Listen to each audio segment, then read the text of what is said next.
তামিম ইকবাল ছিলেন অপেক্ষায়, মিরপুরে আসবেন হামজা দেওয়ান চৌধুরী। সবকিছু ঠিকঠাক, কিন্তু যার জন্য প্রতীক্ষা সেই হামজাই শেষমেশ এলেন না।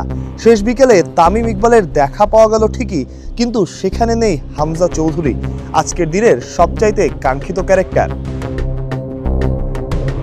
কি হয়েছিল, কেন কাছে এসেও ফিরে গেলেন হামজা? তার জন্য মিরপুরে বাংলাদেশ দলের প্র্যাকটিস ও নির্ধারিত বোর্ড মিটিংও কিছু সময়ের জন্য পিছিয়ে দেওয়া হয়েছিল।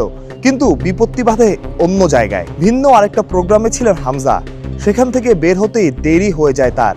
সময় মতো পৌঁছতে পারেননি স্টেডিয়ামে। ততক্ষণে বাংলাদেশ দল স্কিল ট্রেনিং এর প্রস্তুতি নিচ্ছে।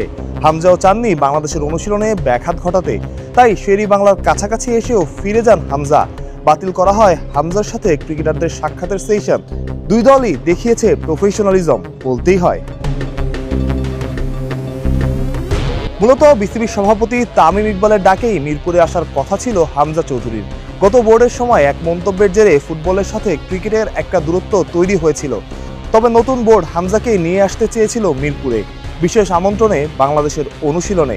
দেশের সবচাইতে জনপ্রিয় দুই স্পোর্টস মিলেমিশে হবে একাকার, এমনটাই ছিল পরিকল্পনা। বাংলাদেশ ফুটবলের সবচাইতে বড় পোস্টার বয়, ইতিহাসেরই সেরা। ক্রিকেটের প্রতি তার ভালো লাগার গল্পটাও নতুন না। হামজাকেও ক্রিকেট খেলতে দেখা গেছে। এবার আসার কথা ছিল ভিন্ন কাজে, ক্রিকেট মাঠে। বাংলাদেশ ক্রিকেটের ঘরে, হোম অফ ক্রিকেট মিরপুরে। শেষমেশ আর সেটা হয়নি, তবে হয়তো হবে ভবিষ্যতে।